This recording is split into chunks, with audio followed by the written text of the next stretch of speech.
હાલો નમસ્કાર ખેડૂત મિત્રો, ખેડૂત અને ખેતીની વાતોની ચેનલમાં આપનું હાર્દિક સ્વાગત છે. વળી પાછા આજે આપણે સરસ મજાનો એક વિડીયો બનાવવા જઈ રહ્યા છીએ અને આ છે કપાનું વાવેતર. આ વાવેતર છે મારે 14 વીઘાનું. એ પણ આપણે ભાગમાં રાખીએ છીએ. આપણે 14 વીઘા જમીન નથી, આપણે ઓછી છે, એમાં આપણે મગફળી વાવી છે ઘરની જમીનમાં. આ છે ભાગમાં વાવેતર. આ સાઈડ પાછતરો કપાસ છે, આ સાઈડ આગેતરો છે. આ કપાસ મોટો રહ્યો તે કપાસ છે આજે 37 દિવસનો.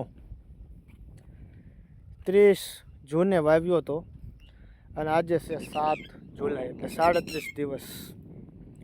આની અંદર નિંદામણ આપ્યું હતું, કોઈ પણ જાતનું ખાતર આપ્યું નહોતું. વાવેતર વખતે ડીએપી આપ્યું હતું 1846, નાઇટ્રોજન, ફોસ્ફરસ અને પોટાશ. આની અંદર દવામાં વાત કરું તો આજે રાઉન્ડ કર્યો છે. રોગની વાત કરું તો રોગમાં હતા લીલા ચૂસિયા, સફેદ માખી અને લીલા ટેટા નામની ઈંગાર જેવું આવે તે. પહેલો રાઉન્ડ આપણે રોગ નોર્મલ હતો, તમે જોઈ શકો છો કે કોક પાંદ આવું ખુબડ જેવું હતું.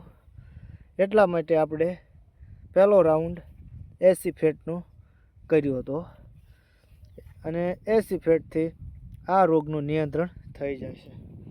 શરૂઆતના દિવસોમાં કપાસમાં રોગ સામાન્ય હોય ત્યારે ખાસ કરીને દરેક ખેડૂત મિત્રોને ખાસ નમ્ર વિનંતી કે હલકી પાવરની દવા છાંટવાની. 80 ફેટ સાથે સાથે કોઈ કુણેપનું માઇક્રોન્યુટનનું હોય કપાસના છોડના વૃદ્ધિના વિકાસ માટે માઇક્રોન્યુટન, તે આપવાનું. આની અંદર આપણે વરસાદ અમારે સારામાં સારો થઈ ગયો વાવણી લાયક, એટલા માટે નાઇટ્રોજન, યુરિયા થોડું થોડું આપ્યું હતું. 7 વીઘામાં 50 કિલોની બેગ આપણે આપી હતી અને યુરિયામાં આપણે બહુ વધારે નથી આપવાનું, અત્યારે નાનો છોડ છે. વધારે યુરિયા આપશો તો છોડ મીઠો થઈ જશે, કાચું નાઇટ્રોજન યુરિયા ખેંચશે એટલે, અને રોગ આવવાની શક્યતા પૂરી રહેશે. કપાસમાં વાત કરું તો થોડાક ખાલા પડ્યા છે.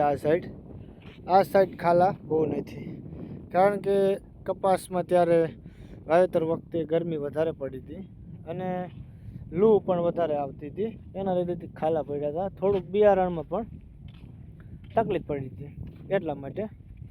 હાલો ભાઈ, વિડીયો ગમી જાય તો આપણી ચેનલને સબસ્ક્રાઈબ કરી દેજો. આગળના વિડીયોમાં હું તમને મગફળીનો કાલે આપીશ. મારી મગફળી મારા આડોશી પાડોશીની, મારા ગામનાની અને આજુબાજુના મારા વિસ્તારના ખેડૂતોની એ શું મહેનત કરે છે, કેવી રીતે વાવેતર કર્યું હતું, હવે શું કામકાજ કરવાના છે, કેવી રીતે કરવાના છે, ભવિષ્યમાં શું કરવાના છે, કેવી છે, એ બધું હું તમને અનુભવ શેર કરીશ. આપણે માહિતી કરતાં ખેડૂતોનો નોખો અનુભવ આપણી ચેનલમાં જોવા મળશે. હાલો, ચેનલને સબસ્ક્રાઈબ કરી દેજો વાલા મિત્રો. જય જવાન, જય કિસાન.